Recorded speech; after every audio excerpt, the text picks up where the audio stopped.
You are listening to the Business Talk podcast. I am your host Deepak. We are honored to welcome Dr. Ina Ganguli, Professor of Economics at the University of Massachusetts Amherst and Director of the UMass Computational Social Science Institute as our esteemed guest on today's podcast. Her presence enriches our platform and we look forward to an engaging conversation that draws on her impactful research and academic leadership. Dr. Ganguli is a research associate at the National Bureau of Economic Research, a research fellow at the Institute of Labor Economics, an affiliated professor with JPAL, a senior fellow with the for Progress, an affiliated researcher at the Stockholm Institute of Transition Economics and the Stockholm School of Economics, and a faculty associate at both the Davis Center for Russian and Eurasian Studies and the Laboratory for Innovation Science at Harvard University. She received her PhD from Harvard University, a master's in public policy from the University of Michigan, and a BA from Northwestern University. A 2004 Fulbright Scholar in Ukraine, Dr. Ganguli has also served as a US Embassy Policy Specialist Fellow in Russia, Uzbekistan, and Tajikistan. In 2018, she was awarded the Russian National Prize in Applied Economics, a biennial recognition for outstanding research on the Russian economy. She also received an honorable mention for the W.E. Upjohn Institute for Employment Research Dissertation Award. In this episode, Dr. Ina Ganguli shares valuable insights from her research focus, top talent, allied colleges, and migration, evidence from the Indian Institutes of Technology. Her work sheds light on the dynamics of high-skill migration and the global impact of allied educational institutes. So without further delay, let's welcome Dr. Ina Ganguli to the podcast. Dr. Ganguli, thank you for graciously accepting our invitation. It's an honor and privilege to have you join us today. Thank you for having me. I'm looking forward to our discussion. Dr. Ganguli, your paper explores migration at the very top of the talent distribution in India. What motivated you to study the migration patterns of the top scorer in the joint entrance examination? Yeah, this is a question that I was thinking about what motivated us, and this is joint work with Patrick Gaulet and Raj Chaudhary, and I think if you look at successful business people and entrepreneurs in the U.S., you really see that there's a lot of Indian immigrants who are very prominent, and many of them attended IITs, and so they're that famous example, Sundar Pichai, right? Vinod Khosla. And, we were talking about this, and there's a lot of attention on kind of understanding, who is it that comes? Why are they so successful? The fact that they all went to IITs, what does that mean for the larger story of who's migrating? And so, in looking at this question, if you're studying migration, it's often hard to actually study these questions because data isn't easily available. And usually we have kind of the successful people. And if you want to study this question of kind of who migrates and who doesn't, you want to actually look at a much larger set of people who could migrate, and you'd want to know some detailed information about them. And so we had come across the data from the joint entrance exam, and we were thinking, wow, this is a really great data set because it has information on scores that these students received on this test. And to go to the IIT, it's pretty much just based on the score. And so in the US, when you think about people going to college, scores are part of it, but there's also things like essays and more subjective, pieces of information that come in. And so I think for the, thinking about entrance to the IITs is a really unique setting to have access to these exams because this is you can kind of look at, let's say, talent across the distribution, and you have like people who are at the right tail, so we can observe those people. But even you think the top 3,000, these are really still very talented individuals, and so we have that data. And then we can track who leaves, who doesn't, and so I think it really kind of elevated the questions that you can ask. And so we kind of went down this path, and in tying to the literature, and we can get into this with the rest of the discussion, but.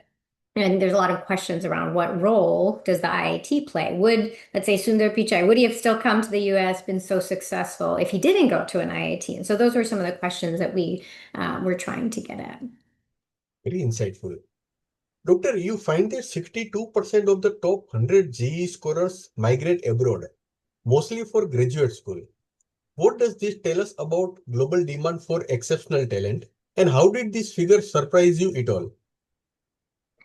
Yeah, I to be honest, it did surprise me. We weren't sure, what we would find, and I think the fact that it's so high in that very right tail. So if you look at, really the top scores, that two-thirds are migrating was very striking. And then, what you see, I think the shape, and we have this in the paper, that the shape of kind of then how the share starts to decline as you go across the score distribution. It declines as you kind of, get to lower scores, but it's still, about 36%, in the top 1,000 scores. So it's still, that's more than a third are migrating. And so, yeah, I think it raises a lot of questions around, the demand for especially, this right tail, that these people, have a lot of opportunities. There's demand, for them, globally. And so I think it really sheds light on that issue that if you're, very talented, you have opportunities to go abroad.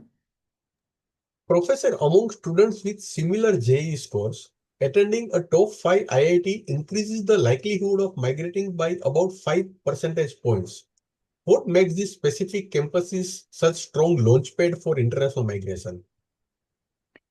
Yeah, and so this is, I think that, the question that we really wanted to try to tackle. So what role do they play? So IITs overall, but then, we focus on these top five. So kind of those original IITs. And, I think this is where we kind of were connecting into this literature in economics and management around the role of these institutions. What role do they play in our case of thinking about migration? And so there's research from other settings too of looking at universities, but also firms. What role are they playing?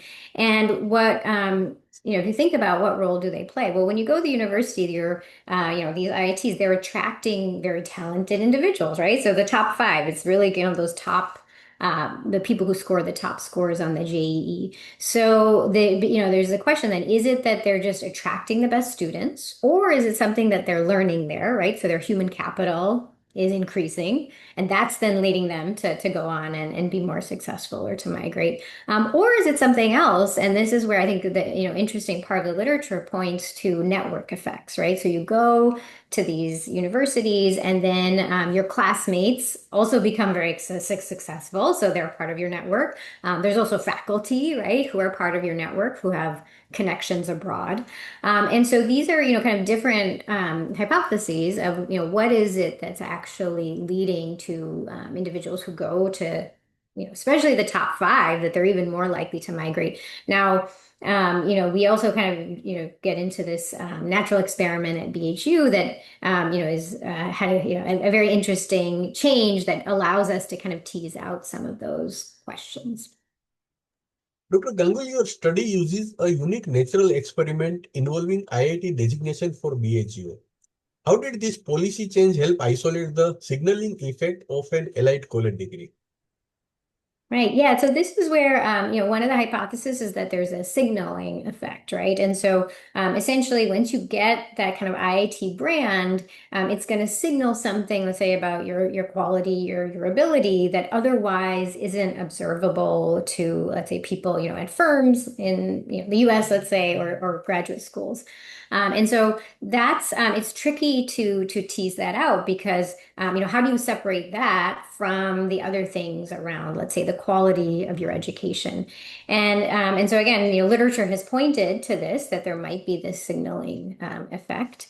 And so what we did is, yeah, we used this kind of, interesting natural experiment where you had, BHU, which became an IIT in 2012. And there's a whole history, yeah, that you probably know, it's in the paper as well, that there were discussions earlier, and then when it finally happened, what we leverage or draw on is that it was not totally unexpected, but we're going to use the fact that students who enrolled just before it became an IIT, they did not get that brand, right? So they didn't benefit from this signal. And then students who enrolled just afterwards, they then were getting kind of that that IIT degree and brand.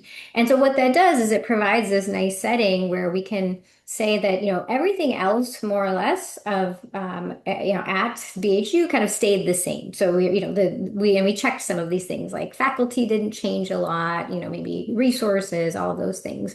The students who are already enrolled, they had already made the decision. And so what you have is we can compare like similar students under similar conditions. And then the only thing that changes is you get the IIT brand. And so, yeah, what we find is that there's an increase in migration for those cohorts who enrolled or who not enrolled, who got the IIT brand basically when you had this change. And so I think that's pretty compelling evidence that part of it is the brand, right? It's this name recognition. And we can get into kind of what some of the in the literature, what some of the theory is that if you have some uncertainty, let's say your program in the US, a graduate school, and you are thinking about a candidate, and you have two candidates, and maybe same grades and other things, but you're not very familiar with the setting, educational maybe setting in India.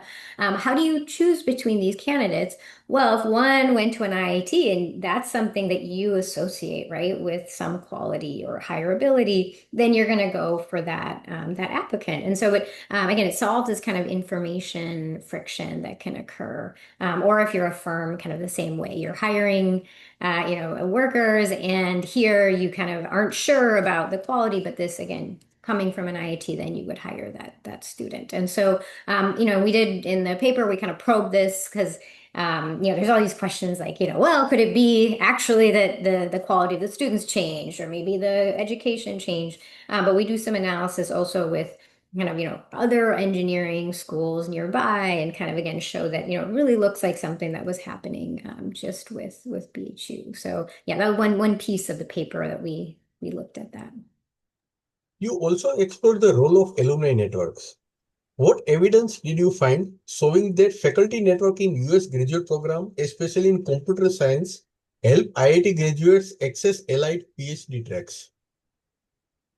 Yeah, so this was again, so we were interested in trying to see if there's evidence that one of the things that IITs do is provide access to these alumni networks. And so when we were thinking about how to look at this question, again, when you're studying these issues, it's hard to find the right data set, but we came across this great data set of computer science faculty in US universities. And since for IIT students, going into computer science and going into graduate school is one path that's often desirable.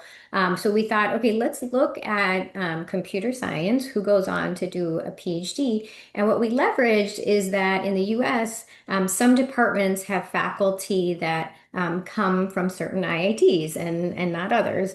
And so we noticed this kind of very interesting variation that, you'll have a computer science department that might have, let's say, 5 faculty from, IIT Delhi, and then maybe 2 from IIT, Bombay. And so then you can, kind of leverage that variation. And so, so what we did is, yeah, we got the data, and we looked at kind of where students, IIT graduates were going, and we found that if you were, if you're coming from a certain IIT, you were more likely to go and, to a PhD program where there were also alumni from your branch at that department. And so, again, this is like one piece of the evidence. I think that would be an interesting question to look at, maybe more carefully across different fields. But, it's kind of, again, getting the right data is often a challenge with these questions. Interestingly, the increased migration effect for top 5 IIT students is driven by graduate studies, especially PhDs, not job placements. Why do you think elite institutions signal more to academic institutions than employers? Yeah, I think this is, I think we were also a little surprised about this. We thought it might be more with employment. And so, yeah, I mean, I think this is where, it could be again because of the nature of, the networks that, it's mattering more here, the networks, that maybe there's less, information, or there's more information frictions maybe in that market.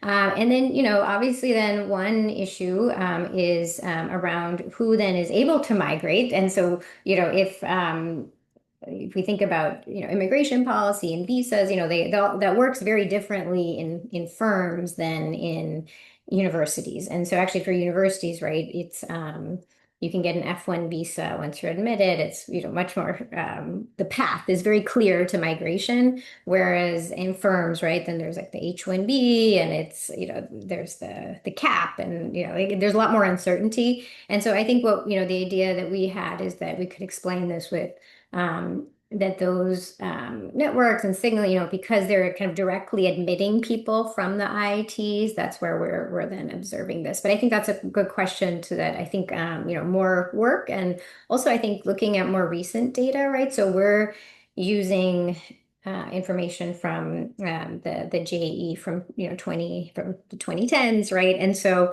kind of more recent data, now that things have changed, and maybe you might see a slightly different pattern there. Professor Ganguly, did your data suggest any meaningful gender or geographic disparities in access to elite IITs or likelihood of migration, especially at the very top of the distribution? Right. I think that's a very interesting question. And again, I think that this project, there were a lot of surprises. And so I think our prior was that we would see differences, in terms of geography and in gender. And I think the gender question is very interesting and would be useful to look further in the future. But yeah, what we saw is that really like, this is a part of the paper where we're looking at determinants of who attends a top five, or an IIT. And what we saw is that the score obviously is the biggest predictor, right? Because that's the main piece of information that's used for admission. Now, we had geography and we had gender, and what we saw is that geography didn't seem to play as big of a role as we thought. That it's not that, you're going to go, to the IIT in your state. And, I think part of this is because there's IITs all over India, right? And then obviously you have the top fives, those are in different places. And if you get into if you have a score high enough, you're going to go to those. So yeah, so geography, at least in, again, the period that we're looking at, didn't seem to be a big factor. And then for gender, yeah, I mean, like in kind of other studies where you're looking at kind of, STEM students or, workers, there aren't that many women. And so, I think it changes throughout the distribution, but I think it's like 15% for the sample are women. And we also don't really see that that women are kind of differentially impacted by geography. So there is some other interesting work from other settings that it might be that women like stay closer to home. There's really interesting work from Delhi by Borker showing that women are willing to attend a less quality college if the path if the route is unsafe.